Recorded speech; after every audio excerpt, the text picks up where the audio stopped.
రీసెంట్గా ADB Assam kitchen లోన్ని withdraw చేసుకోవడం జరిగింది. బికాజ్ అస్సాం వాళ్ళు సోలార్ పవర్ ప్రాజెక్ట్ బిల్డ్ చేద్దాం అనుకున్నారు. బట్ అక్కడున్న ఇండిజినస్ కమ్యూనిటీస్ ఎవరైతే ఉన్నారో వాళ్ళు అపోజ్ చేయడం జరిగిందనమాట ల్యాండ్ ఇష్యూస్ వల్ల. సో ఏడీబీ ఈ లోన్ని వెనక్కి తీసుకుందనమాట. ఏషియన్ డెవలప్మెంట్ బ్యాంక్ గురించి చూద్దాం. సో ఏడీబీని 1966లో ఎస్టాబ్లిష్ చేశారు. సో దీని యొక్క హెడ్ క్వార్టర్స్ ఎక్కడ ఉంటుంది? మనీలా, ఫిలిప్పైన్స్లో ఉంటుందన్నమాట. సో ఇందులో 69 మెంబర్ కంట్రీస్ ఉంటాయి. సో ఈ 69 మెంబర్ కంట్రీస్లో కూడా 50 countries Asia and Pacific regions నుంచే ఉన్నాయన్నమాట. ఇండియా కూడా ఇందులో మెంబరే. సో ఏడీబీ అనేది మెయిన్ ఆబ్జెక్టివ్ ఏంటి అంటే ఇంక్లూజివ్ అండ్ సస్టైనబుల్ ఎకనామిక్ డెవలప్మెంట్ని ప్రమోట్ చేస్తుంది అనమాట.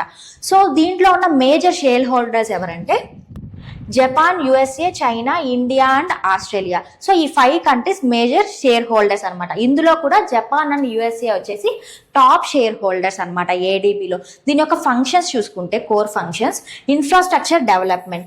సో రోడ్స్ని, ట్రాన్స్పోర్ట్ని ఇలాంటి వాటికి ఇది ఫినాన్షియల్ ఎయిడ్ అనేది ఇస్తుంది అనమాట. Climate resilience and clean energy. So ఏ ప్రాజెక్ట్స్ అయితే రిన్యూవబుల్ ఎనర్జీని ప్రమోట్ చేస్తాయో, లెస్ కార్బన్ ఎమిషన్స్ చేస్తాయో అలాంటి ప్రాజెక్ట్స్కి ఇది ఫినాన్షియల్ ఎయిడ్ అనేది ఇస్తుంది. Poverty elevation and rural development.